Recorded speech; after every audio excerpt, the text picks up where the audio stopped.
ba? Bitawan mo nga ako! Sino ka ba, ha? Hindi niyo ba talaga ako nakikilala? Pinagsasabi mo, hindi nga kita kilala. Maalala pa kaya? Ma, ako po yung bunso niyong anak. Hi, Pogi. Lo, krung-krung ka ba? Anyari doon? Pinagsasabi nun? Di mo ba ako type? Pating siguro yun. OMG! Tsura nito. Ang cute naman. Bawal galawin yan kung hindi rin naman bibilhin. Excuse me, mukha ba akong walang pambili? FYI ang dami kong pera at ang ganda-ganda pa ng bag ko. Sus, para kanino ba yan? Para sa anak mo? Wala pa akong anak. Para sa akin to. Sa akin. Seryoso ka? Hindi yan bagay sa'yo. Pakilapag na yan dyan.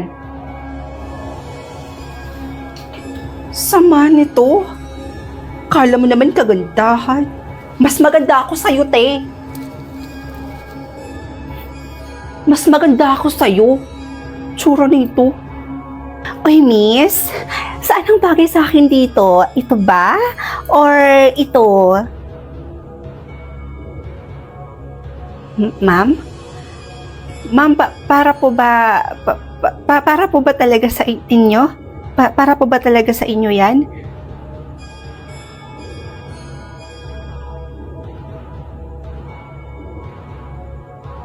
O ba't ganyan ka makatingin sa akin? Hindi ko to nanakawin. Ay, ma'am, bagay na bagay po sa inyo pareho yan, ma'am. Opo. Bibilihin ko tong dalawang to. Bagay na bagay to sa akin.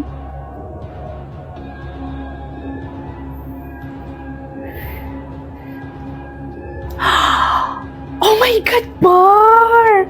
Ang ganda naman ng bar na to. May ID ba kayo? Huy! Alam ko naman na mukha pa akong 14, pero nasa tamang edad na ako. Alam ko naman ho na hindi na kayo bata.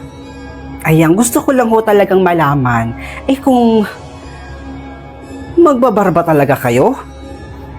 Ha? Ano bang ibig mong sabihin? Excuse me po, Manong Guard. May nakita po ba kayong... okay na po, nakita ko na. Nandito lang pala kayo.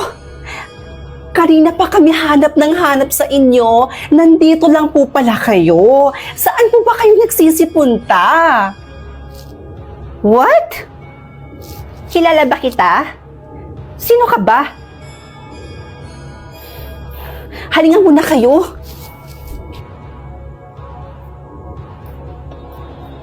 Ano ba? Bitawan mo nga ako. Sino ka ba, ha?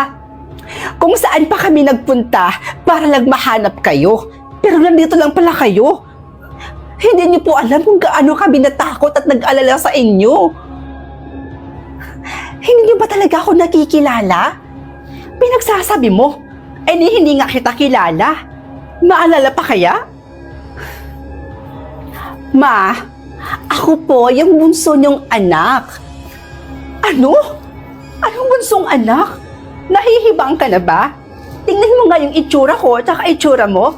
Halos magkasing edad lang tayo, miss. Pero ang pinagkaibahan lang, mas maganda nga lang ako sa'yo. Kaya ano pinagsasabi mong bunsong anak? Ew! Excuse me, wala pa akong anak. May sakit ho kasi kayong Alzheimer's. At yung suot ninyo, hindi na po akma sa kung anong edad ninyo. Ay, wow! Hiyang-hiya naman ako sa'yo, te. Kanina, sinasabi mong bunsong anak kita. Tapos ngayon, ang napuntirya mo yung suot ko? Anong problema sa suot ko tsaka sa buhok ko? Palibhasa kasi naiingit ka kasi yung suot mo tsaka yung buhok mo hindi napapanahon. O ito salamin.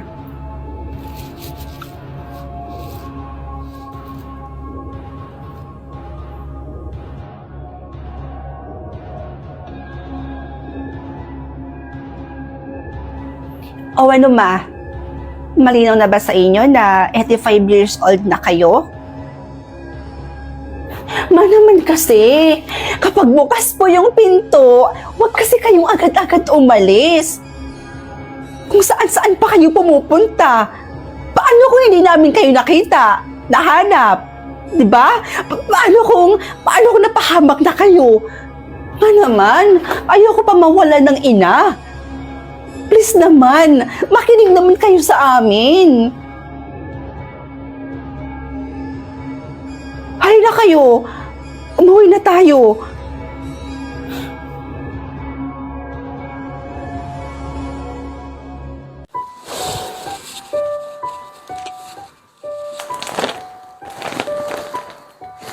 Rhea? Fiona? Anong ginagawa mo dito? Mag-enroll ka? Hindi ka pa pala nakakagraduate ng college? Sa edad mong yan? Tsaka, bakit ganyan yung suot mo? Alam mo bang pribadong eskwelahan nito? Nakakahiya ka? Parang napulot sa basurahan yung suot mo. Grabe ka naman. Mukhang hindi naman ah. Tsaka, anong problema dito sa suot ko? Eh, maayos naman to ah. Mukha kang chimay. Alam mo ba yon? Hindi ka rin pwede mag-enroll dito dahil nakakahiya ka. Tsaka tingnan mo nga yung suot mo. Ang pangit. Mukhang galing pa yata yan sa ukay-ukay. By the way, gusto mo ba ilibot kita dito? Sa school na pinapangarap mo nung high school tayo. Baka mamaya kasi sabihin mong ang sama naman ng ugali ko. Sige ba? Ikaw na lang maglibot sa akin dito. Total, hindi ko rin kabisado dito eh. So, pwede bang ikaw na lang magbitbit ng mga gamit ko? Oo naman, okay lang sa akin. Sige, akin na. Ako na lang magdadala nitong gamit mo. Alam mo, ganyan na ganyan yung mga ugali ng mga estudyanteng bobo na ang hilig magsipsip sa mga teacher. Right? Mukhang bagay naman sa'yo.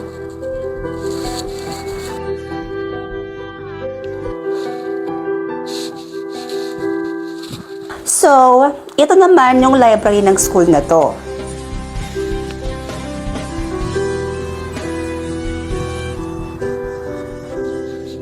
Saan ka pwedeng ilagay itong tsinelas ko?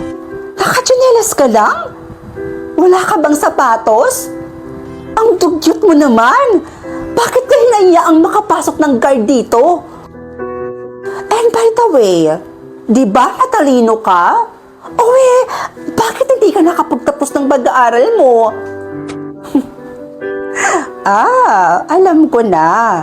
Kasi sinabihan ka ng nanay mo na huminto ka na lang sa pag-aaral mo at magtrabaho ka na lang para makatulong ka sa kanila. Ganyan kasi yung mga mindset ng mga sinaunang tao at mindset ng mga taong walang pera. In short, mga mahihirap lang.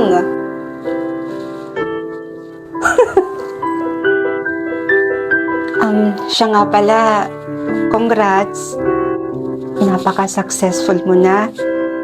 Isa pa, teacher ka na ngayon. Sinabi mo pa? Ano? Naiinggit ka, no? Kasi akalain mo yon? Teacher na ako ngayon dito sa eskwelahang pinapangarap mo nung high school tayo. At 8 subject pa ang hawak ko. O, kaya mo yon? Ang galing mo naman. Kahanga-hanga talaga. Talaga? Kaya akin na nga yung mga gamit ko. Baka kasi may mawala pa dito. Sa sobrang pagkainggit mo sa akin. Ma'am Fiona? Good morning, Ma'am Fiona. Good morning, Teacher Fiona. Good morning, Ma'am. Kita mo yon?